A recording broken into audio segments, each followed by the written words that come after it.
Welcome to the Friday Power Lunch, a weekly show amplifying the voices of the Virginia grassroots. Each week, we provide engaging conversations about politics, culture, and women making change. Produced by the unstoppable women of Network Nova, our motto is, when we vote, we win. The Friday Power Lunch is recorded before a live Zoom audience. Follow us on social media. Subscribe to our YouTube channel and show us some love and become a sponsor through Patreon. The Friday Power Lunch. Badass women getting things done. So look, it is September 29th, and welcome to the Friday Power Lunch. I'm Catherine White, bringing you the guests, the issues, the action, and we amplify the voice of the grassroots to get things done. And yes, we do. We make politics fun. Today's show, pretty excited to bring it, because when we talk about strategies to wage and win this electoral battle, couldn't have a better guest on to bring some punch to this, to hit him where it hurts. And that is Rachel Bitecofer. She's a political scientist and author. We'll talk today about her new book. And we'll just give a wave, Rachel. I'm glad you're here from Oregon. But this book, we're going to unpack a little bit after our news segment. And it's all about how to save democracy by beating Republicans at their own game. So I can't wait till we dive deep into that. And also, we are bringing it with the Chesapeake Power Pack in the house. So super on that. Clint Jenkins is here. He's running for senator in SD 17. Nadarius Clark, House District 84. Mary's here, Mary Person, a House District 83. And Karen Jenkins, House District 89. The family is in the house, and we're excited to unpack stuff, what's going on down in those races. So glad you're all here. But before we get started, I'm going to take a little sip of coffee. It's always great to wake yourself up. So the rules of the road in the room, pretty simple. Use the chat, spread the news, share stuff. But if you get nasty, the boss up there, the Ambassador Buzz will kick you out. No problems there. And also Heidi Dragneff, the social media diva, is up there. And Michelle McKinney is here. She's our community builder. Want to learn about our community? Just go ahead and Michelle, if you're in the room, give a wave. Make sure you talk to Michelle McKinney. She'll tell you anything about the show, anything you need. And finally, well, not total finally, our after chat. 1 p.m. This is where stuff happens, and you need to be in that room. So please plan to stay a little longer than 1 p.m. We have a lot to share and a lot to talk about, so we hope you can do that and support the show. Become a patron. You know we love you. Thank you so much for the support, keeping the lights out and on. Helps pay our Zoom bills and everything else. And I want to say a special thank you to Joe Kurtz. Thank you for becoming a patron last week. That's awesome. Robin, we also have, and I want to make sure we give everybody a chance to look at the Dems Fight Back. If you have that nice graphic, if you want to put it up, for our patrons, you can come for free. We say no cost for our Dems Fight Back series, messaging that kicks butt. And we hope that we'll put the links in there. And also you can see the promo code and all that will be in the chat. But anybody can sign up for this really low cost, $39 to do this messaging workshop, Monday, October 2nd and Thursday, October 5th. So thank you for Antonio Scatton for bringing that messaging right in time for the election. And I want to do a special shout out for us. Hopian, if you know Simon Rosenberg, he's been now on Hopian Chronicles, and we're doing a special Virginia election series with Simon on October 3rd at 7 p.m. So we're putting that link in. Everybody in this room register, fill this room. These are with activists from across the United States will be coming in to help Virginia. Your presence will be so important in that room. Delegate Dan Helmer will be there unpacking this election. And I think for us, this will be a great update to hear from Dan from the Majority Project, what they see at their high level, what the heck is going on. So we hope that you will join us for that briefing. It'll be awesome. All right. So favorite time, favorite woman, LUISA Boyarski of the Grassroots Coalition. Let's bring you up and let's talk about it. I want to hear what you have to say about what we need to do. What do we need to do? Well, of course, it's great to see you, Catherine. And I think the biggest thing that we need to be doing is voting, right? Early voting started in Virginia. I know last weekend was a bit of a washout, but I wanted to just check and get a pulse. How many folks who are in the Zoom room right now have already voted early? Put it in the chat. We want to see how many folks have already gone out to the polls and cast their ballots. Awesome. Yeah, just put I voted or something like that in the chat. This is what we're trying to do. We want to get as many people voting early as possible in Virginia. It has always been a strong point of the Democrats to get out the early vote. The Republicans are trying to challenge us, though, and we are not going to let them win. So because we kind of lost some time last weekend because of the hurricane or the tropical storm, please, if you have any time this weekend to knock on doors, now is the time. We need to make sure voters are hearing from us and voters know it's already possible to vote in the election. And as I've mentioned before, once we get a voter to vote, they don't have to hear from us again. Let them know that many of our campaigns are then going back to the rolls and saying, okay, we don't need to knock your door again, or we don't need to send you more mail, or you don't need to get more phone calls. So it's a great incentive, especially for those folks who get a little testy once they've been knocked, their door's been knocked 4 or 5 times, in a cycle. So we want to push that. I also want to just share, well, how are we doing? For the most part, our campaigns are doing a fantastic job on the ground. But there's some that have had a bit of a slow start, and we need to come and give them an extra boost. And you'll meet some of them today. So Karen Jenkins, who's running in Chesapeake City and Suffolk City, she has a fantastic campaign, but it's not a very strong place for volunteers. So if you're thinking about where can I make a difference on the doors, Karen Jenkins and Clint Jenkins are great choices. Nadarius, who you're going to meet, is also a campaign that we need to get more people out on those doors. As you know, we tend to get support coming in from Washington, D.C. and Maryland, and they want to go to some of those places a little bit closer to the border. So the rest of us, we need to push a little bit further south in Virginia to come and help out those campaigns. The other two that are in that area that also could use some help are Kimberly Pope Adams. She's in Petersburg, and Monty Mason. He's in Newport News City and York County. So if you're wondering where can I make the greatest difference, really those are the 5 races that you should be looking at right now in terms of giving them your support.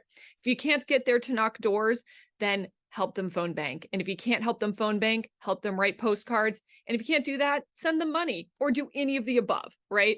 Any way that you can help is really, really critical at this stage of the election. I'm going to put into the chat a bunch of canvassing opportunities. So the first, of course, is that we're going to be canvassing for Karen Jenkins this weekend in Chesapeake. Please, if you're in the area, even if it takes a little bit of time to drive down there, join us. I'm going to be driving 4 hours from Northern Virginia. So please, this is something everyone can do. There's going to be a really big launch at 2 p.m. on Saturday. I'm sure Karen will tell you more about that with some great speakers. So we would really love to have you there. If you can't make it all the way there, though, there is a canvas that Nope Neighbors is organizing for Josh Thomas and Danica Rome in Manassas. 31st Street Swing Left is canvassing for Russet Perry in Loudoun County. It might actually be Sterling for Russet, so a little bit closer. And I'm going to put in some additional opportunities. There's an opportunity to canvass and register voters for Clint Jenkins, October 7th through 9. It's being organized by our friends coming all the way from Massachusetts. So if they can come from Massachusetts, guys, we can get our butts down there to help out Clint and his campaign. And then last, we've got a canvas weekend for Monty Mason, the 14th and 15th of October, and Silver Spring Progressive Action is coming from Maryland to help out there. So you guys, we've got to step it up. Now is the time. The last thing we want to have is be coming up to election day and saying, gosh, I wish I had done a little bit more, right? This is not the year that we leave anything on the table. So I'm going to put those canvases in the chat. And I also want to let you know that Dennis, our fantastic web designer, has created pages for canvassing opportunities, phone banking, and trainings on the website of the Virginia Grassroots Coalition. I'll put those links in as well. So if you're like, oh, I can't really remember where to find something, check out the website. It's a great location for all of the material. And if your information and event isn't on the website yet, send it to Dennis and I'll give you her email address. And finally, I just want to let everyone know, while the elections are really critical, we are starting to think about our legislative priorities for next year. Got to keep the ball rolling. So I will give you more of an update next week about the legislative priorities of the Virginia Grassroots Coalition. And if that's something you want to get involved in, legislative advocacy, there'll be opportunities coming up very soon. So it's a lot, Katherine. There's a lot of asks out there, but primarily it is we need to talk to voters. And choose your favorite way to do that. Even if it's just texting your family, friends, and neighbors, we need to make sure that all Democrats are voting. The way we win is we turn out the votes. Yeah, I agree. And I was laughing. I saw Heidi posted me a picture of her kids wrote on the back of her car with bubble. Remember this, you can just write on your car, do whatever it takes to contact voters. So I love it. And you're so right. And speaking of that, we're going to do a special segment now, Louisa. You'll love it. We're going to bring up LYNLEE THORNE from rural GroundGame. And maybe we could all have a quick chat. There is the best women in the room right here, except for Fennell, who's not here right now. But hopefully we get to see Fennell this weekend. Yeah, she's on her way to Argentina. I saw that her name came in the room, so we wish her great luck on her trip. But yeah, let's talk about contacting voters. I know Louisa brought that up. Thank you, Louisa. We'll let you go on with your power day. Thank you. Let's talk about Fennell. I know we were chatting about that and the rural GroundGame. Tell me what you're plotting with Fennell and tell me why you just love her so much. Fennell is one of my favorites, for sure. And something that I don't know if people know, but need to know here who see her regularly on the show, and also just being kind of a high profile candidate at one time. Fennell also sent me a picture of herself at the Food Lion parking lot out on the Eastern Shore, because she was catching people as they did their grocery shopping, making sure that they're aware of this election, making sure they know what's at stake. And because I worked with Fennell so regularly, we're always cutting turf out there on the Eastern Shore in Northampton and Accomack counties, where Fennell is very focused on just precinct level organizing. And it's really that kind of focus and energy that we need. And Fennell has tremendous credibility in just being relentless and doing this work constantly. So adore her. Yes. And let's talk about that just real quick. We have just a couple minutes, but I love this idea because anybody can do this. I think that's what the message we want to say and what Fennell brings to this NU is that I even saw Todd Thurwacker out there just going to the metros, going to parking lots with the flyers, with this, talking to voters and really getting out the vote. And you can really do this transformation. You don't have to ask permission, correct? Just you do it. Fennell is not known for asking for permission. And I think that the theme of your show today, just hitting them where it hurts, is definitely a message that resonates with rural Democrats in particular. I think we have a lot of traditional thinking.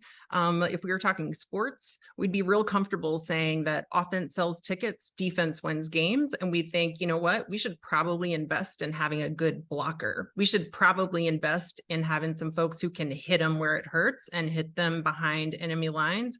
That is what rural Democrats do for this party. And too often that goes undervalued, unseen, and very deeply uninvested in. That's why our organization exists, because we think it's really important to make sure that not just rural candidates know that they're tremendously valuable to our party, but that all of our volunteers and Democratic Committee folks on the ground understand that they play an essential role in our party.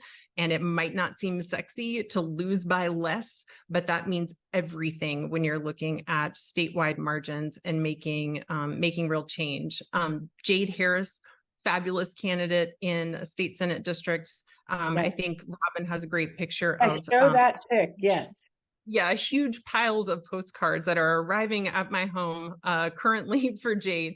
Really, really appreciate all the wonderful folks at Swing Blue Alliance and Red to Blue who've been assisting us in a number of different ways. Jade gave this very fiery speech at a Labor Day event down in Buena Vista, and her very fragile Republican opponent was incredibly rattled by this, and he sadly had to follow Jade in speaking, and now he's paying a ton of money to send out very flashy mailers. This is money that he cannot go and give to his friends and buddies in more competitive districts that are, not optional for Democrats to win this year.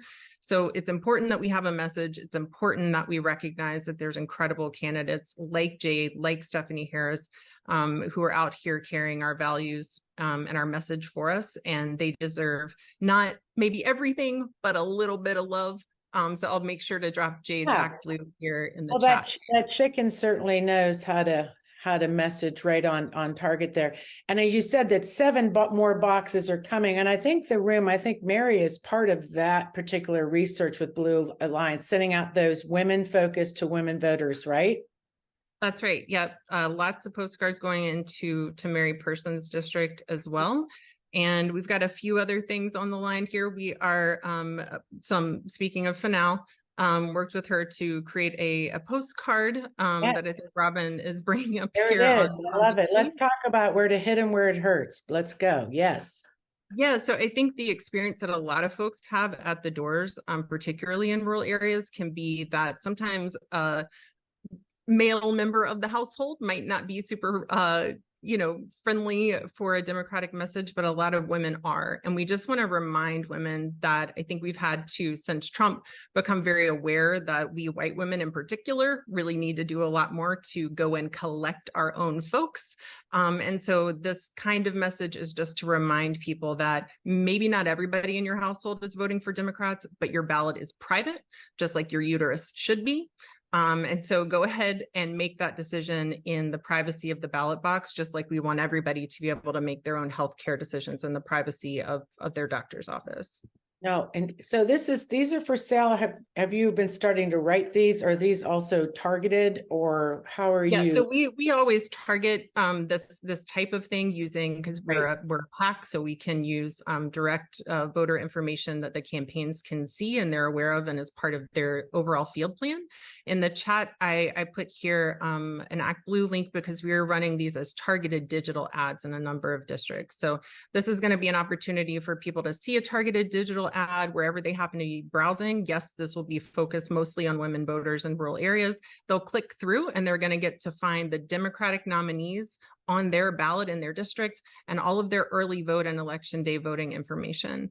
Finally, later today, if you want to join us, we are going to be on the phones for Kim Pope Adams recruiting volunteers for some events that she has coming up. We're doing this every single week. We made some calls yesterday for Stephen Miller Pitts. We got through about 5,000 calls on our dialer. And stay tuned for a weekend of action. The wonderful Rachel Levy and her campaign manager asked us to put this together. This will be in the month of October. We're going to do canvas launches for a lot of our rural candidates. We will be running at least 3 large dialer phone banks. One of those will be very focused on women voters specifically, and this will cover a lot of different districts across the Commonwealth. Our goal would be to reach around 50 to 70,000 voters in that time. And if we can get folks to join and just show up for a little bit of time, we can cover a lot of ground very quickly.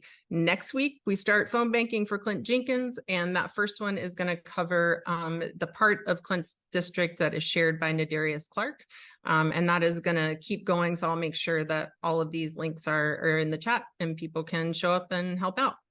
Yeah. So when we, doing these phone banks for like Clint, let's just say, is his campaign or the party are also doing this, or you specifically just another layer in what's happening in Virginia? So again, kind of another layer here. Okay. But because we are a political action committee, there's no wall between us and the campaign. So we always want to make sure that we're, hearing from the campaigns, one, exactly what they want said to voters and volunteers, and also making sure that the targeting that we do is not in any way an interference with what they're doing, and that we're carefully cleaning our list, obviously removing folks who have already voted. Right. And making sure that we're talking to the correct batch of voters, because this is a really important election. So that targeting needs to be taken very seriously. No, I love it. No, it makes me happy. I'm sure everybody in the room, when I feel like, again, at that level of urgency that you have. And I know that you, Rural Ground Game, you have about 60 candidates now you're helping. Isn't it? Like, it's just to me crazy. Like, you have become. You're drowning a little bit over here. And I just want to say, like, how the work that we do would never be possible if it weren't for organizations like yours, who have been very, very vocal about paying attention to and investing in rural outreach, but also tremendous volunteers. Swing Blue Alliance, Red to Blue, the work that we've been able to do with them this year for these folks is, we couldn't do it without them. So, and I saw somebody mention texting. Yes, we are texting all the time. And if you would like to help us respond to those texts, that's really where the bulk of the work is. So I'll have more information that Network Nova can send out to folks as well. Yeah, and I'll just give you a last plug and donate to World Ground Game. I'm going to tell you that is where we are going to be able to win going forward if we just live our values of really just caring about every part of Virginia, and rural is the biggest part of our state. And these issues like workers' rights, I see where, bring the jobs, the economy, what's going on in rural is really what we need to pay attention to, because that's really takes the temperature of what's going on. So thank you, LYNLEE. Thank you. We will be in touch, and hopefully you'll circle back in the after chat. People can talk more in depth about that. All right, folks. Yeah, thank you. Folks, I'm super excited. I know you've come into this room. It's been almost a year. It was like since Thanksgiving, we had Rachel Bitecofer on. I want to bring her up now. Just a friend of the show. And actually, I would consider her just a friend of this kind of women's movement, because we've been along on this ride together. And we're so excited to have her here. Welcome. How are you doing, Rachel? Could you unmute? Oh, it's unmute time. Sorry, I'm going to move this around so I could see you. Wait. All right. How about that? That's so I can hear you. Oh my gosh. So excited. I wanted to say welcome for people that just came in. We talked about the book that you have out, and that is Hidden Where It Hurts. We focused our whole show today about strategies to win. And now let's just start right where hitting and where it hurts. Let's just go right to why you wrote this book. And let's just start there. Yeah, I mean, I'm really excited to talk about the book and what the message of the book. And just for folks who aren't familiar, I was in Virginia for 6 years at a university. I did polling there. So I very intimately connected to the Virginia electorate, to the state's future, and really passionate about us winning back control of the HOD, holding the Senate. So thanks for allowing me to come in and give people some tips on how to do that more effectively. The book is meant to bring average folks up to speed to what you would learn about voting behavior, about voter psychology, and mass voting behavior if you had a PhD in poli-sci like I do, that focuses on American behavior. And the reason why that's important, guys, is because our system as it currently, I mean, there's a lot of reform now in the system. And that by the way, that the targeted ad that LYNLEE showed us was just exactly right up that reformed message alley, right? But generally, our system has been built with a few flawed assumptions. Number one, that everybody already knows the most horrible things about the Republican Party. Okay. And that is probably the most important assumption to cure people of. So in the first half of the book, I really walk you through what I learned about our fellow Americans as a political scientist. And that is that despite good IQ, we're a very civilized society with lots of education and nutrition. We are civically starving to death. Okay? And normal people don't know anything. They, even ones that vote regularly, like the guy I had for with a lunch for a couple weeks ago, he had never heard about the fake electors plot. For him, January 6th was the thing. They seized the Capitol. He didn't know any of the other stuff. Okay, he's the normal one. We are not normal people. So, getting folks to understand the high-hanging fruit is what we need to be doing. Republicans want to steal your freedom. They want to steal your Social Security. They want you to live on the streets. And if you meet the electorate with handicapping that information gap, you're going to find a lot more efficacy. Because if people were motivated by deep policy appeals that are well thought out and, you know, detailed in your direct mailers and your campaign literature, the folks that are marginal voters, that's not their jam, dude. What they're going to vote if you tell them, look, if you don't vote, you're going to die, right? I mean, obviously not explicitly like that, but something stakes framey like that. I mean, how did Glenn Youngkin flip Virginia? And you guys are going to die when you read this book, because you're going to get to see how CRT came out of a right-wing think tank. They identified it right away through polling that it was a salient message, right? Doesn't matter if it's true. That's the Republican system. And then they made that an issue none of us had ever heard of. And that includes me. I'm like one of the most informed people I know. I had never heard the initial CRT before 2020 late, okay, 2021. Right. And they made that the most important issue in the public's mind. I mean, that is an extraordinary feat, but it is part of their system and how they deploy it. So, you know, getting folks to understand, you got to go. And LYNLEE was right about the rural conversion. Right. We can continue to win elections by our fingernails in the Senate and the House, and maybe if we're relying on the suburban vote. But if we ever really want to put these puppies down, and we have to, because until they get shellacked electorally, there's not going to be a reset in the Republican Party, then we have to be able to win in rural America. And there's a lot of vote to be had. I mean, Hirschberg says rural Democrats are real, right? Because guess what? They are real. And there's quite a bit of college educated population. It's not 40-60% like it is in Nova, which is why Nova is so blue, but there are college educated voters in every rural district that you guys are running in. And if I had limited resource in this off year election, where you can see we've had 59,000 early ballots returned already, right? That this is going to be an enthusiasm election. So all we got to do is get the people who would vote for Democrats to show up and cast a ballot. And the way to do that is to tell them what Republican politicians have planned for them, their family, their futures. And so hit them where it hurts, starts off with that, and then closes with training you guys how to do message that pushes swing voters away from Republicans and to the Democrats. That's very different than trying to sell yourself to a swing electorate like we saw in Florida, North Carolina, and Ohio, right? Michigan and Arizona, what did they do? They ran swing and messaging that also mobilizes the base and makes it hard for people to vote for the Republican Party, right? With that pro-democracy theme, the abortion themes in Michigan. And what we're still doing in too many races, especially our marquee races, is we're trying to sell a biography. Oh, well, Val Demings is just like you because she used to be a cop and rode a motorcycle. That is not how you win Florida. You'd win Florida by napalming Rick Scott on Medicare and Social Security.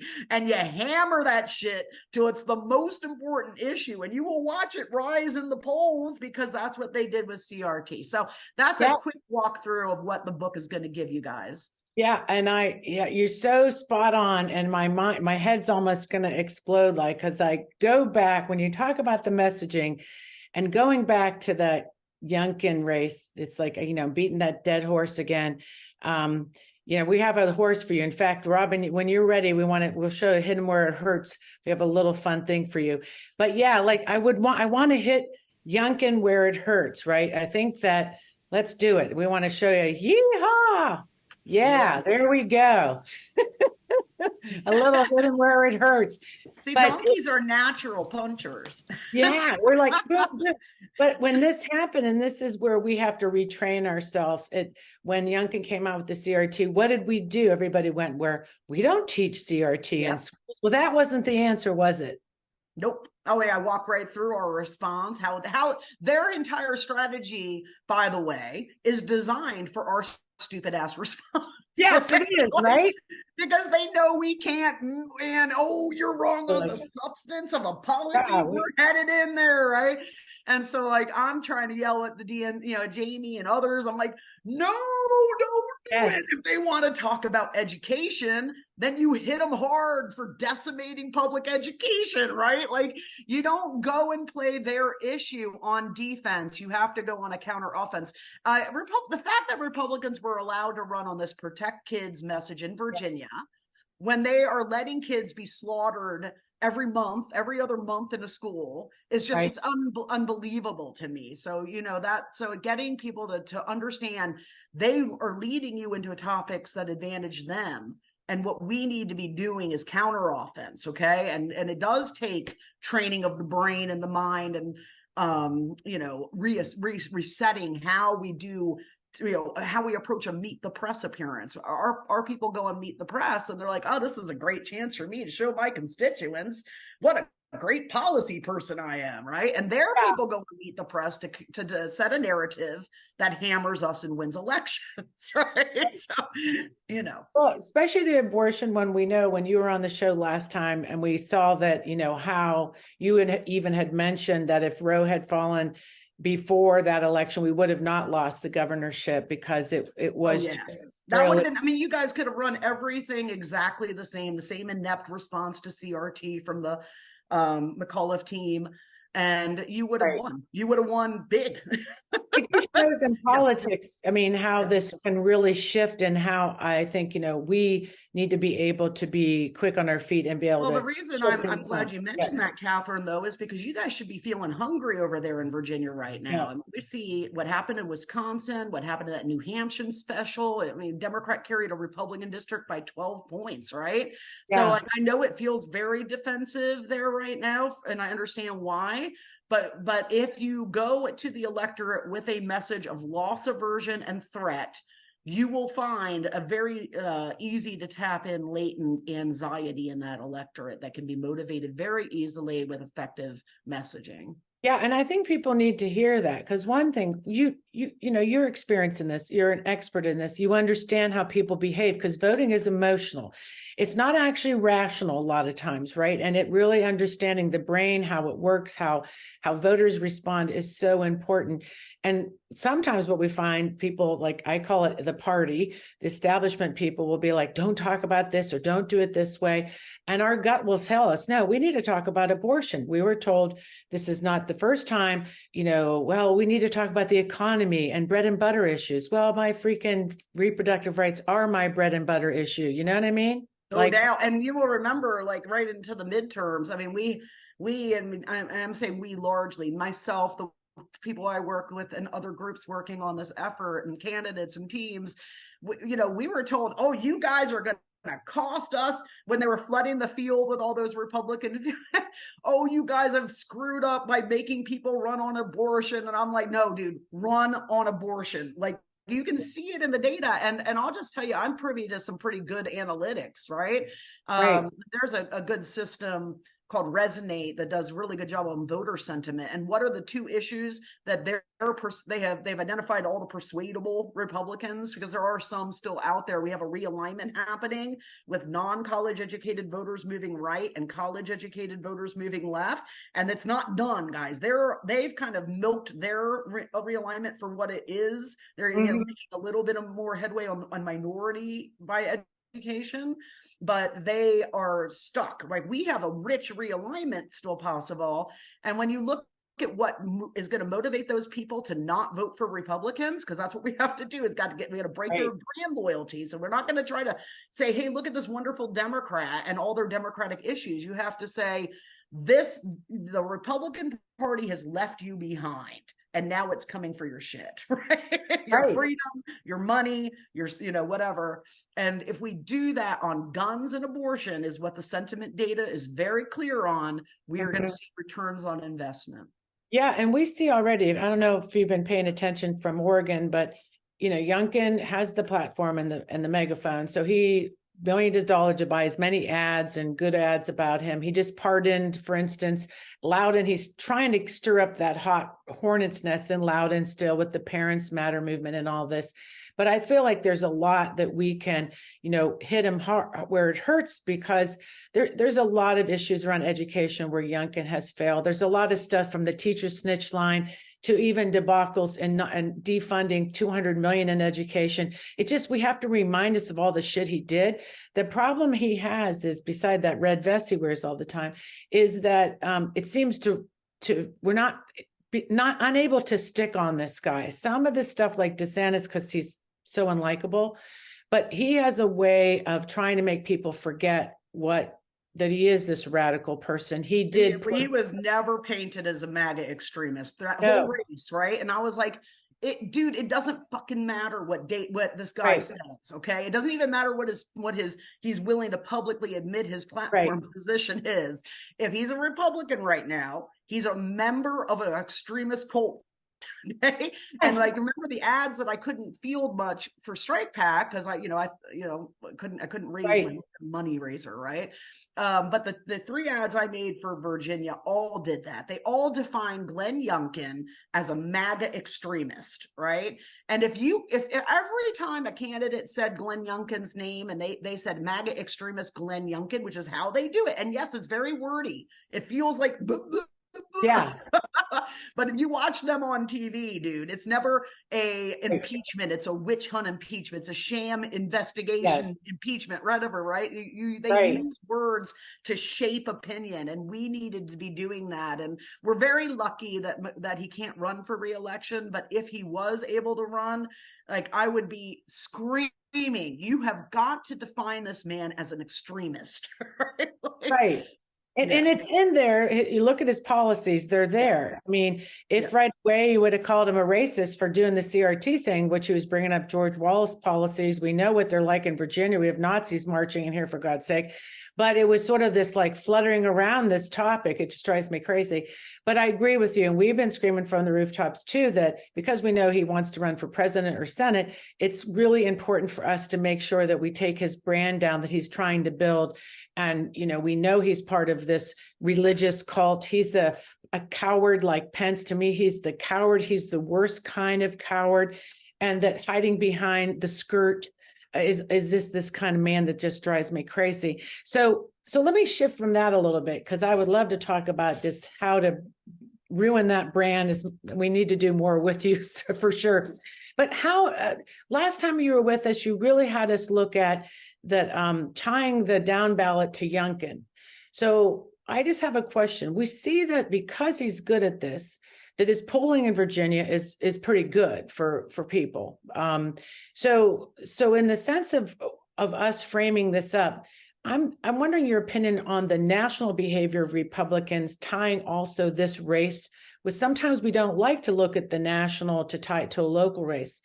But some of the stuff we see, the treatment of transgender people, even on the stage when the Republican debate, the gross and foulness of how they're trying to race to the bottom, the painfulness of watching this party in chaos and the government shutdown. Is there a way for us to also tie this to that in this when we're talking? Like, oh so my God, this government shutdown. Yeah, when I'm saying Governor Youngkin is sort of this thing, but I'm wondering if it's also good to go to the national level. Tell me about what you think. Well, that's why branding is really helpful. And I spend in the book, I also teach you guys from poli-sci about nationalization of politics. Okay. So like, it's a quaint saying. There's 2 quaint sayings that fuck us over, right? Number one, I'm not a member of an organized party. I'm a Democrat. Okay. That's like, we might as well let's all move to Portugal if we're going to have that attitude, because we're a very organized people. We're smarter than them. There's no reason to believe that we can't come up with a umbrella narrative. I mean, if we win Florida Senate on Social Security and Medicare, on running just those issues, wedging the shit out of it, and just napalming Rick Scott, right? Then we can use that vote to get rid of the filibuster and to add DC statehood and to protect gay people and to do climate action and to help, fight back against the Republican Party's racism against Black folks, right? Like there's the power that Republicans get that, and that's why they run on one issue. You'll never sell me that Republicans think crime is that bad in the cities, right? But they all ran on that issue in 2022 because they thought it was going to pay dividends, right? And they would have normally been right. If it wasn't for Roe, we would have gotten shellacked in 2022 on that issue, okay? But they you're not going to sell me that Nancy Mace's top issue is city violence, okay? It's not, but they all ran on it, and they recognize the importance of elevating the most important, like the most salient to win message, and then using the power to lift all the boats of the party's needs, right? So I think it's really important for people to understand that. So in the book, I talk about how the Republican Party stopped making a distinction. In fact, they purposely entered or infused state legislative elections with national themes, because here, full circle back to the beginning, no one cares, okay? No one, you can't find even pretty informed Virginians who know who their state rep is, okay? So Republicans are like, okay, we need to win these state houses so we can do our radical stuff. How do we do it? We got to make people vote. And then how do we get them to vote? We got to make them care. Then we'll just tell them every vote for the state legislature, the city council, the mayor, whatever. If you don't vote, then babies are going to die and their guns are going to get taken away. Okay, that's nationalization, right? So, and those are issues that are salient national, but they have policy impacts on the state. It's not a reach. So to me, though, just to make sure I don't forget to say this government shutdown is such a boom for you guys, right? Like you say, you make a theme. You can't give the state house to these people. Republicans can't govern, right? And, that's why brand messaging is so much more effective than candidate-specific or race-specific messaging, because you're shitting on the whole brand, right? You're telling people, these people, you can't trust them with your money, your health, your wealth, your safety, your freedom. And then they're like, okay, I've never heard of John Smith running against Monty Mason. I don't know who his opponent is, but Monty Mason, right? I've never heard of this guy, but if Trump hates Monty Mason, then I'm voting for Monty Mason, right? You have to make it easy for folks. And, we can bemoan our civic culture all we want, but at the end of the day, we have rough clay to work with in the electorate, and we should be working with it as it exists, not as we wish it exists, which with a lot of information and knowledge to draw from. We got the rooster, but I want to make sure we have one last question. Robin, can we play it? Because I know and if you can answer it in a minute, we have a special question from Fennell Norton, who couldn't be here and really wants to send you a message. Go ahead. Good afternoon, everyone. Just so you know, the very first power lunch I ever attended, Rachel was the guest. Rachel, I want you to know that your reports have gotten me through many of elections. When I have my second growth spurt, I want to grow up to be just like you. Now that we've dispensed with all of that, here's my question. What is the most important message that we can tell people who are not enthusiastic or engaged about these elections that are coming up? And that does include friends and family. Thanks, Rachel. Okay, that's our takeaway. You got a minute. What's the most important message? Yeah, I think you got to make it about them, okay? It's not about, unfortunately, we are very empathetic folks, like us in this room especially, on the ideological spectrum. We are like way bell curve, like we're out on the outskirts of empathy, sympathy. We will make sacrifices for other people that are not in our in-groups, okay? But even most Democrats actually aren't like that. So I tell people that you're talking to is it's not about out groups. It's about their own freedom, their own retirement, their own money. And, if I had $100,000 billboard campaign in Virginia right now, it would be billboards all the way up the I-95, the 64 and everywhere else. And they would say one message: like freedom, vote Democrat. Yeah, that's a great way to end it. Thank you so much. Yes, thank you, Robin. I see it. Thank you, Robin, for playing that. I know Fennell will be so excited. Tell her that made me feel good, but I don't deserve that at all. Oh, well, thank you. And stick around if you can, and go take care of Hammy. If you want to stick around in the after chat, we love to have you. You can just. I will. I will. Okay, thank you, Rachel. Okay. Thank you.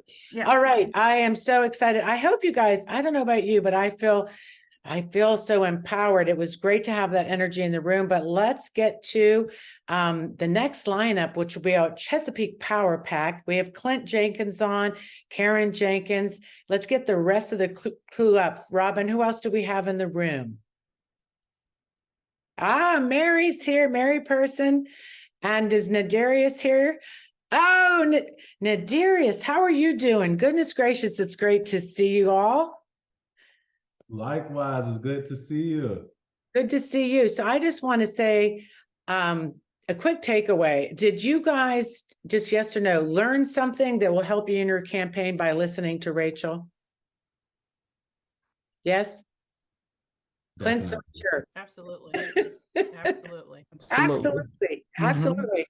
Well, Chesapeake, we talked about it coming into this, and Louisa really kind of set it up. We know that that you guys are in some tough races. There's some rural areas down there, and we need to make sure that we focus and help you all.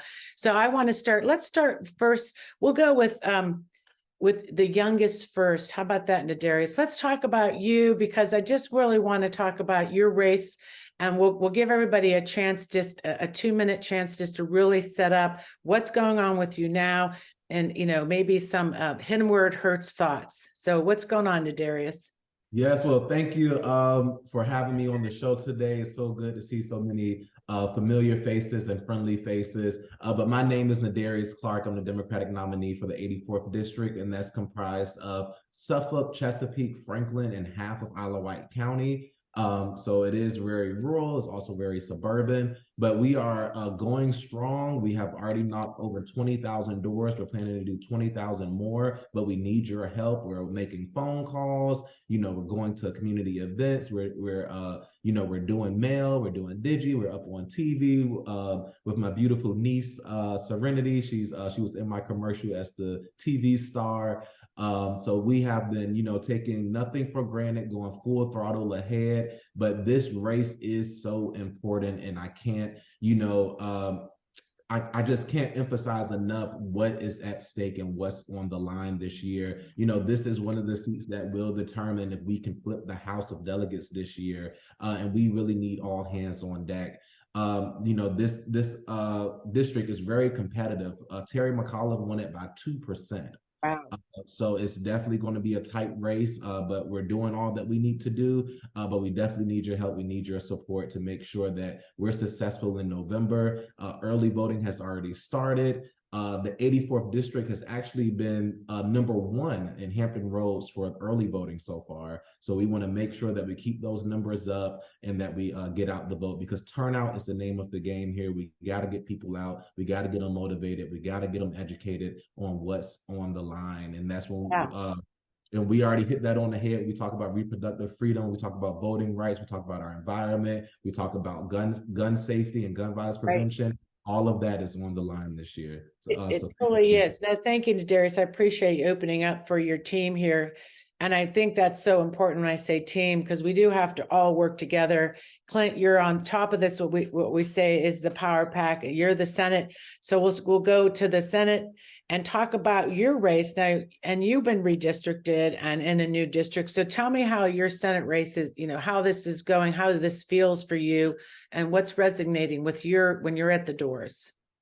Thank you all for all of your work and being on the call. I really appreciate it. And I appreciate all the other candidates, my colleagues on the call, because their districts, all of their districts it overlaps the 17th senatorial district. And just so you know, the 17th senatorial district covers a spread of the southeastern area, basically starting from the Midtown Tunnel in Portsmouth, the Churchland area of Portsmouth, covering all of Isle of Wight, which is Smithfield and Windsor, all of the city of Suffolk. Keep it on down 58. It covers all of Cortland, Franklin, Brunswick County, Emporia, hitting 50, hitting 85, going back up and hitting Dinwiddie. So it's quite a stretch. In one direction, it is an hour and a half for me. Going in the opposite direction is a 2-hour drive for me. So I'm excited about it. And persons are definitely concerned about the economy, women's reproductive rights. They're concerned about violence, crime. And so we've been working to combat all of those issues. And keep in mind that this is a battleground district. And everything that you do for all of us helps each one of us indirectly. So we need you. We cannot do it without you. We appreciate the postcards. We appreciate the phone banking. We appreciate the door knocking.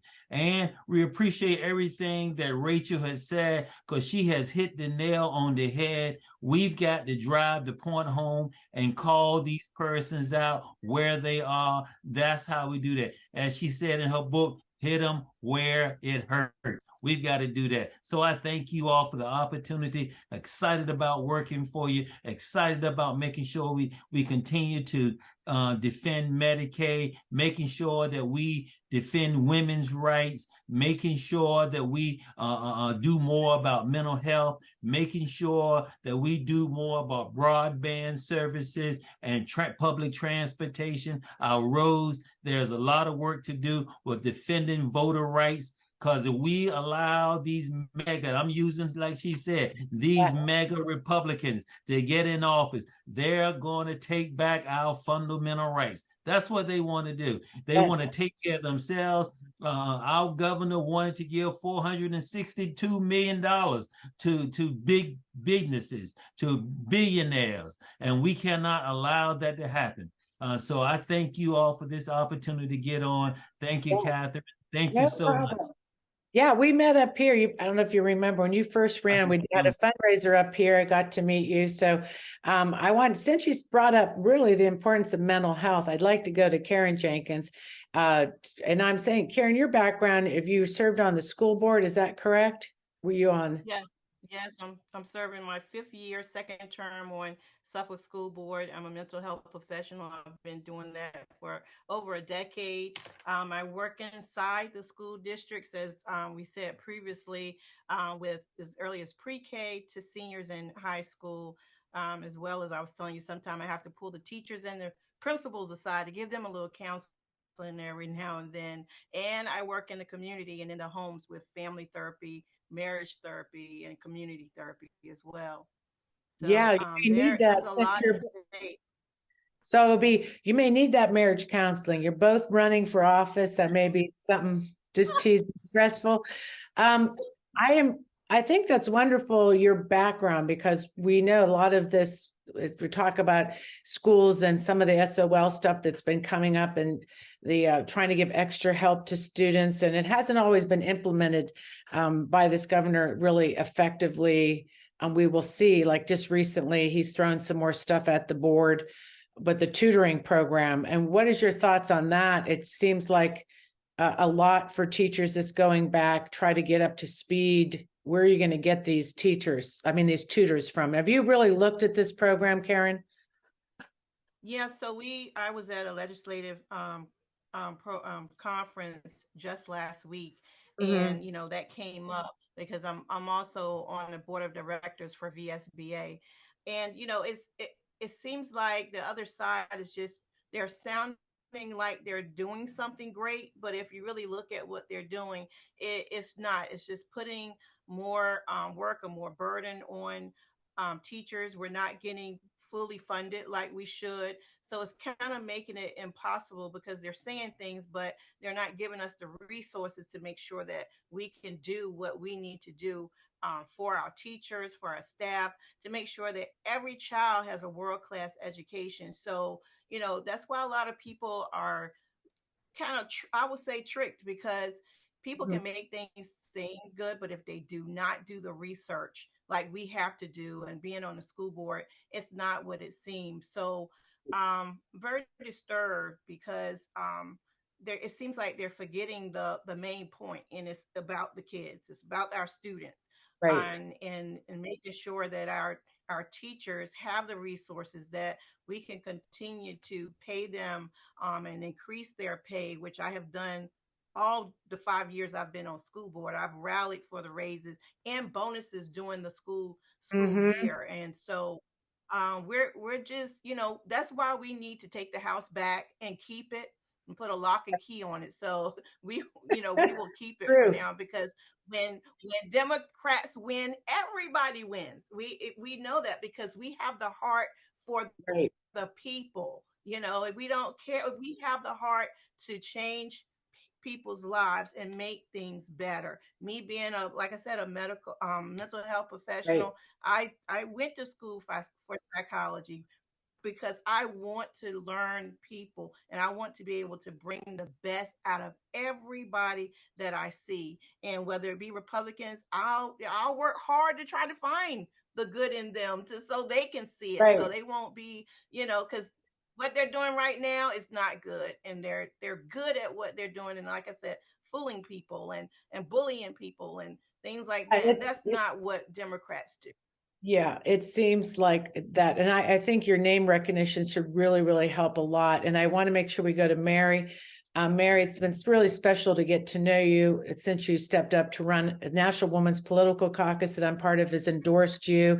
You're part of that research we talked about, getting women to women for writing postcards, and I love it.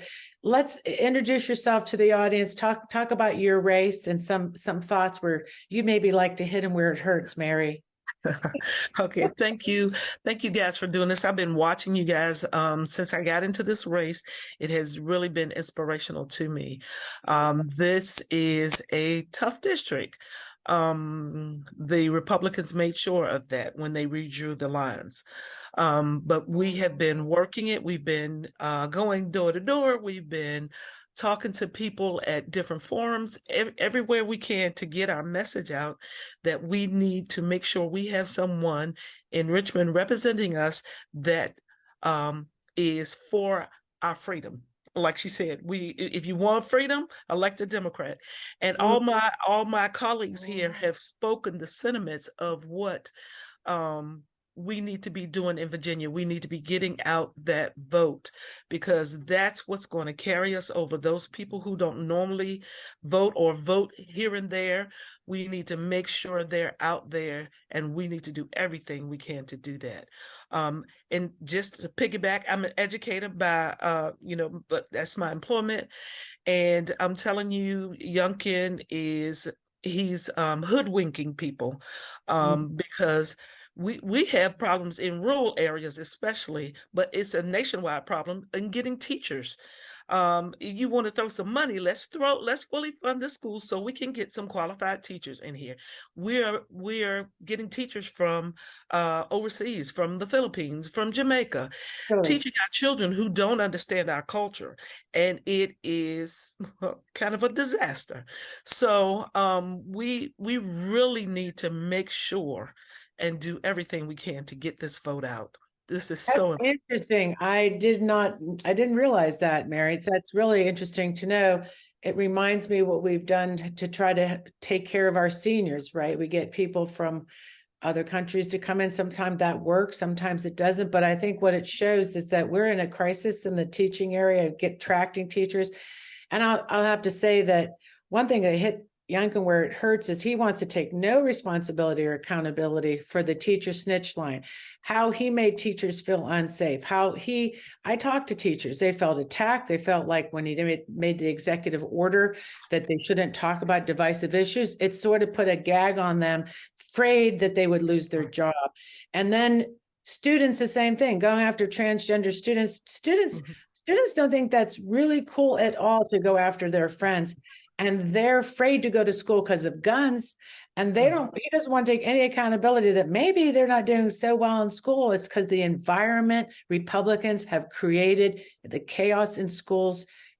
I really feel like mental health is the big issue here, when we talk about it. Sorry, I had to go on my soapbox for just a minute. That's okay. But it's true, right? I just want to say it. Absolutely true. No responsibility for the mood and the divisiveness, the yelling at these school board meetings that you probably all had to listen to, right? All right. Well, I want to make sure Thank Karen Jenkins, Clinton Jenkins, Mary Person, and Nadarius Clark. Nadarius, I know I wanted to ask you all, as some of you were in a primary, are you getting any help from your primary opponent, or are you guys all pulling together? Or what's that been like for you, Nadarius? No, yes. Well, in the spirit of transparency, no. Oh, that's a bummer. That's happened in other places, not just yours. Yeah. Which is unfortunate. Like, why are you running for office if you're not all, if you lose, whatever, get in there and help win, right? Right. With so much on the line, we can't let, some of these differences get in our way. We're Democrats at the end of the day. We have to show up and show out at these polls to send a clear message this November that we're not going to be a Texas, we're not going to be a Florida, we're not going to be a Tennessee, Kentucky, and all the other 15 states that is rolling back people's rights. Yeah, it would be frightening. And I think that's the thing that we really, even though it doesn't feel good to bite into that sandwich and swallow it, it's like, if this is really big, what's happening in November, we need that majority. We need it because it will save our freaking souls here. Really, we know what's coming. We see what's happening in other states. We just got to let voters know, because I feel like there's still a sleepiness there, right? And that's on purpose, by the way. The other side does not want anything to come out like that. So we got to make sure that we're the messengers. So thank you so much. Stick around in the after chat if you can. We really appreciate you coming. We know we took you away from some call time. Drop your donate links in there. This is a great audience. You may get a few dollars if you go fishing in this wonderful Democratic audience. Thank you, thank you, thank you. So let's close up the show. Hope you guys can stay for the after chat. Give a round of applause to Rachel Bitecofer coming all the way in from Oregon with Hammy. And hopefully we'll see Hammy in the after chat. And I just want to thank everybody that loves the show, supports the show, and is a Patreon. It means a lot. We're trying to do some special things for our Patrons by this year. I mean, this week, giving a Dems Fight Back messaging workshop that you can come at no charge, and other folks can come at just $39. And that's a great investment into Antonia's program to help Virginia win, to learn about how to fight back in messaging. And also, I want to say thank you to the whole team, and good luck to Fennell in Argentina. We'll just, I'll miss her, but I know that she'll be back in a few weeks. Thank you to Robin Warner, show wizard, Sarah Calhoun, ambassador of Buzz, Heidi Dragneff, social media diva, Dennis Orsinger, our graphic designer, and check out the Virginia Coalition website. It's the best resource ever. Michelle McKinney, community builder, Laura Martinez, our Zoom helper, and content concierges, Julie Galdo, Alvina McCall, and Sally Reynolds. Remember, come October 3rd for our show. We'll be on the Hopium with Simon Rosenberg. We will send you the links in the recap, and make sure you enjoy your weekend. All right.